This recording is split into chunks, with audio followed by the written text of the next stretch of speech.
Hi, I'm Kelly Cajo with Smart College Visit, and I'm happy to welcome you to Campus Chat Live, Take Two. So we're hoping that you'll join us in our conversation today about how the coronavirus is.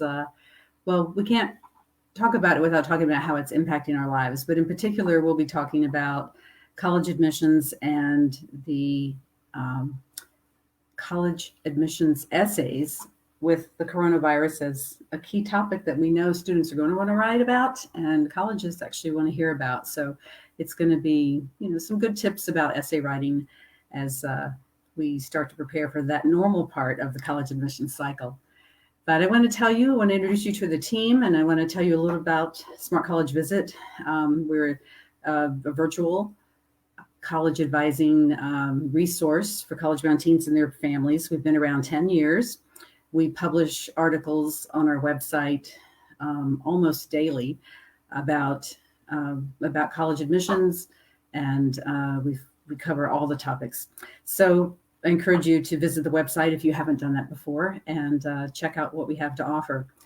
In terms of other things that we do, really sharing information is the primary thing. And so that's why we're here today. Campus Chat is our bi-monthly newsletter. And now we're bringing it kind of a live version to you with this chat. So in terms of our team, we are all moms, and we are all moms of students at probably every phase of the college process, from middle school on up to getting ready to graduate from college. So I'd like to turn it over to Kylie Thompson and let her tell you a little about herself. Hey everyone, I'm Kylie. I've been with Smart College Visit for a few years now. Do a lot of writing, a lot of the background marketing stuff, and I'm also a mom to a college freshman who is learning how to do online classes as a graphic design art major from home. So that's been a bit of a pivot last couple of weeks. And then also a freshman in high school whose grades have actually gone up since being an online learner. So we've had to learn how to manage time there, but it seems to be so far, touch wood, going well.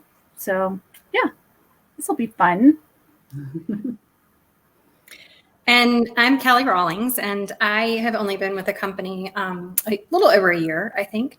But I have a background. I started off as a high school English teacher. And then at some point I was the director of college counseling for a small private high school.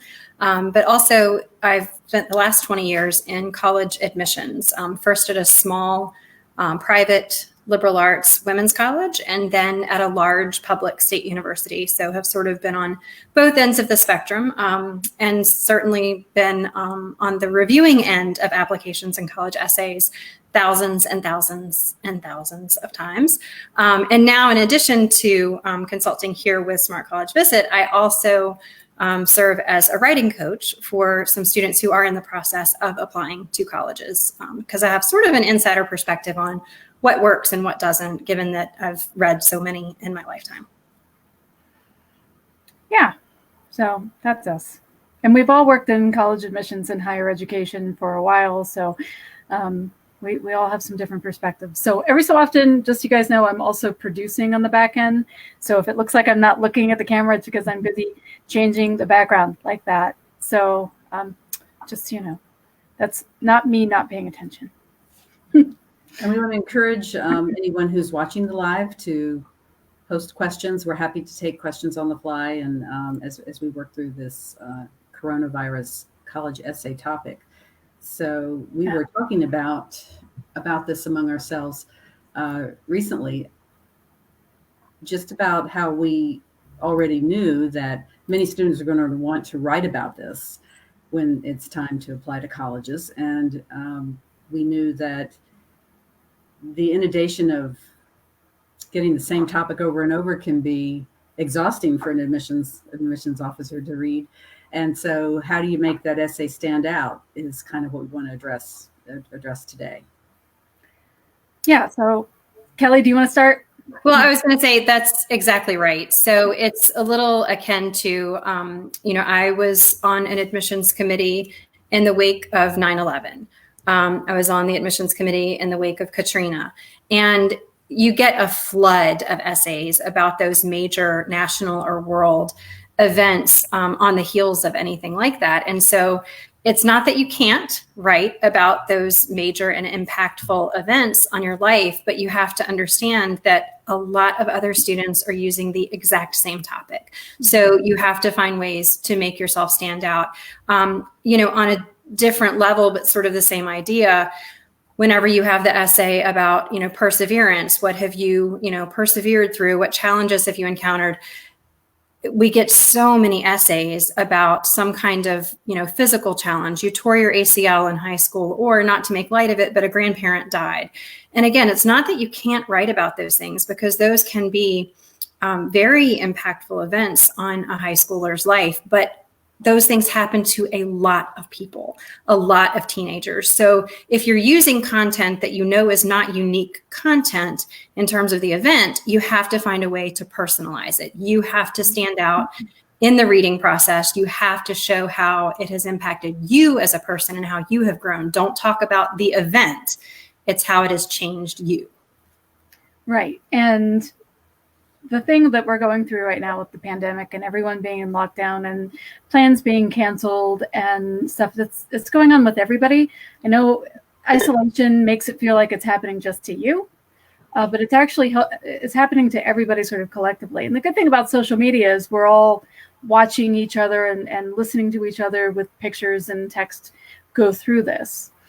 But with college essays in particular, you don't need to waste your space in your college essay describing what happened to everybody, because it's going to be the same for everybody around. Your graduation was canceled, your prom was canceled, your senior trips were canceled. That's sort of it's taking up valuable real estate in your essay. And as a writer, you want to find something that's meaningful to just you, like what happened as a result of missing out on these things, or what happened that was a positive growth for you because you were stuck in the house for 3 months. What did you find out about yourself? And maybe you found out about yourself that you were actually okay. You could manage this. You listened to your inner voice about your health better. You helped your family watch younger siblings. You figured out that online learning wasn't actually as scary as you thought. So finding something that is specific to you and personal is actually what's going to make a better essay than it is listening and talking about, I was in lockdown for 3 months. So that's, think about on the Kelly side of things, reading all of these essays. She's going to, all of the admissions people are going to get literally thousands of essays that are going to start off with that. So how do you leave a good impression? You don't do that. Yeah, one of the admission officers I heard speak today said that, she said, we want to learn about your experience. And so I think the more unique that experience is, or your perspective, your take on it, is going to be interesting. She said, we want to learn what you went through. And she gave an example of students, or someone else maybe give this example, but it was the same conversation that, some students don't have internet access, so they are mailing their homework assignments to their teachers, so that's a pretty unique situation, so it's going to be very interesting. I hope to read some essays. So yeah. It'll be very interesting to see what people bring to it.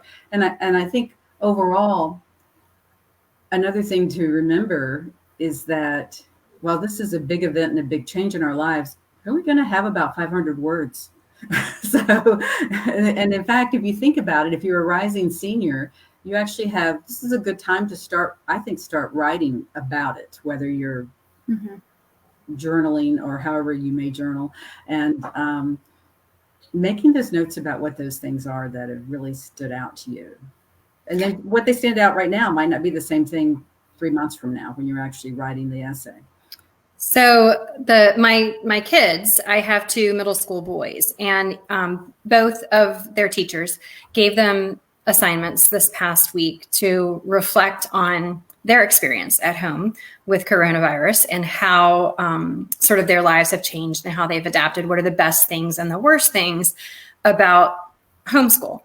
And it was interesting because I let them do them on their own, which is sometimes difficult for me.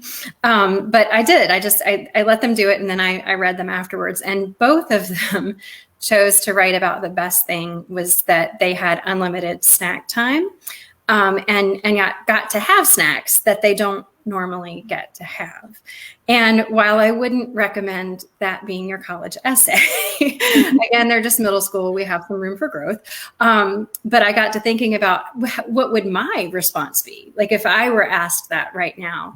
And so to sort of set the stage of what I as a reader would want in an essay, what would be sort of catching would be something thinking about my first sentence. My first sentence would be something along the lines of, under normal circumstances, I would be horrified at what my cupboard contains right now. And then go on to explain, my children were devastated when school ended abruptly and they didn't get their spring sports seasons. They don't get to see their friends. And so to make them feel better, when I went to do my grocery pickup, I put things in the cart that I normally would never buy or allow in the house. So we have a ton of junk food right now. And my kids are getting to eat the junk food and the ice cream and the popsicles and things that are not normally just readily available.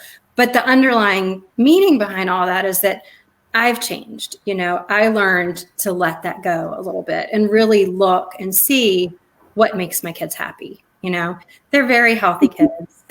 They're very active. I need to let go a little bit of that control of what goes in their bodies all the time. And if that keeps them mentally healthy right now, that's what I'm going to do. So that's sort of one lesson I've already sort of taken away from this is really recognize, what's making my kids happy. What do they need right now to keep that mental health along with everything else? And so that would be sort of the nature of the essay. It's rooted in coronavirus. We wouldn't have all that junk food in the house if we weren't quarantined here. Right. So it's still rooted in that topic, but it's really more reflective about some qualities about me and how I might have changed. And so that's the same idea that you would want as a reader when you're reading essay after essay after essay from college applicants who are using that as their topic. So, right. So Kylie, what would your intro sentence be? So just so you know, the teenage boy just left. I was waving. He's heading out to actually go running, which is what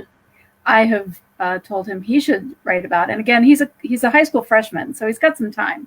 But I'm sort of along the lines of journaling. Like I'd like him to sort of take some notes about this time because I think it's something that's going to be memorable.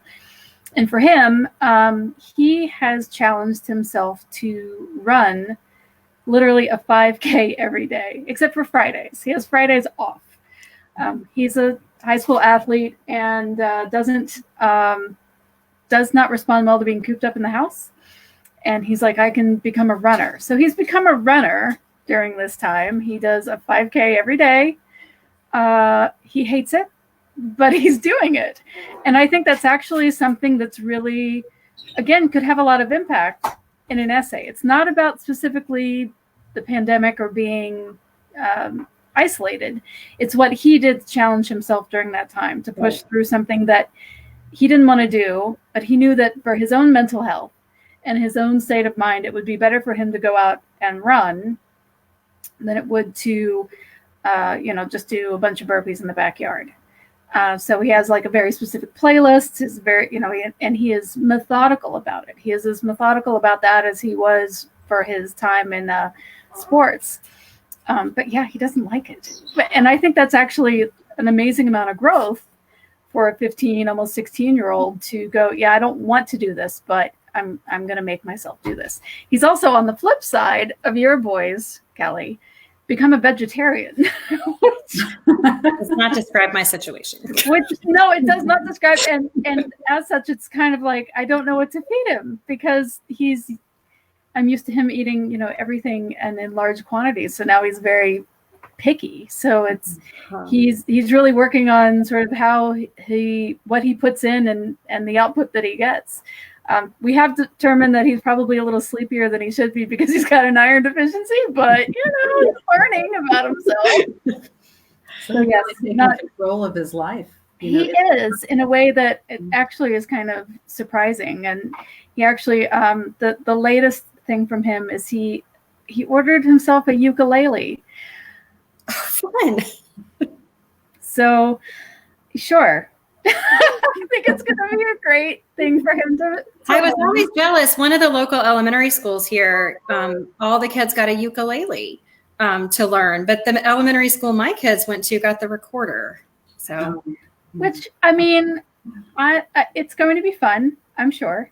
But yeah, I'm hoping it stays at his dad's house. So, but yeah, he's really learned a lot about himself, and it's good to see him kind of branching out into decisions that he's making on his own during this time. So it's been good for him. So again, I hope he writes about that. I hope that that's something that he remembers or grows from. He's still not going to be a runner. He's not going to go out for track or anything, but it's, and maybe he doesn't run once, all of this is done and he can go back to playing lacrosse. Maybe he just stops running and he's like, nope, that was my season of running. But again, that would be an amazing essay. As a reader in admissions, I would love to read 500 words about his season of running. Mm-hmm. Well, in my situation, my daughter has graduated and was starting a career, and now that's all on hold. And it's very stressful to not know when and if you can pick up those pieces, and resume. So there's that. And she's in another country, so there's that too. And then my son is a senior and in college. And so instead of, going to career fairs and applying for jobs, just getting through all of his classes being online now, 18 hours online is a lot of online learning. And getting psyched for online graduation. so there's that. Yeah. But I had something unexpected happen in my life when this happened. And that was, I had a student from Brazil visiting she was taking her spring break at my house because I had helped bring her to the United States. And she's a student at another college. And so when spring break didn't end, it ended, but students didn't go back to campus. She stayed here. So I now have a college student living with me, and I'm seeing what that side of it is up close and personal because my son's still living in his apartment. And so the amount of hours she's putting in to do her homework is horrendous. And she said that she's even shared with me texts and messages that her college student peers have asked the teachers, I'm doing is homework. It's like, I think they're doing more homework because they're online, so. Yeah, I think my daughter is the same way. Yeah. Trying to figure out how to move courses online so quickly has been a challenge. So. Yeah. So we are at about almost 20 minutes. So I'm just going to let you guys know. Okay. I'm going to kind of put up a little bit more information. If you're interested in signing up for our Campus Chat newsletter, it goes out, as Kelly had said, twice a month. And so you can find that link on www.smartcollegevisit.com along with all of our essays. We're going to embed this video into an article and give you some pointers, some of the stuff that we talked about in an article, and that'll probably be up on Monday or so. We've got a couple of other things coming up. We have a whole section on our website right now about all of the impact that the coronavirus has on higher education. Is it time for a gap year? What happens if colleges don't reopen in the fall? All of these things that are scary to think about, but it's good to have a plan B or a plan C or a plan M or a plan P. And thinking about those and making choices, making active, positive choices for your life is something that we're hoping that, we can help you out with, as opposed to sitting around and wondering what's going to be going on, because nobody really knows, but we can make some decisions now. So anything else that you guys want to say?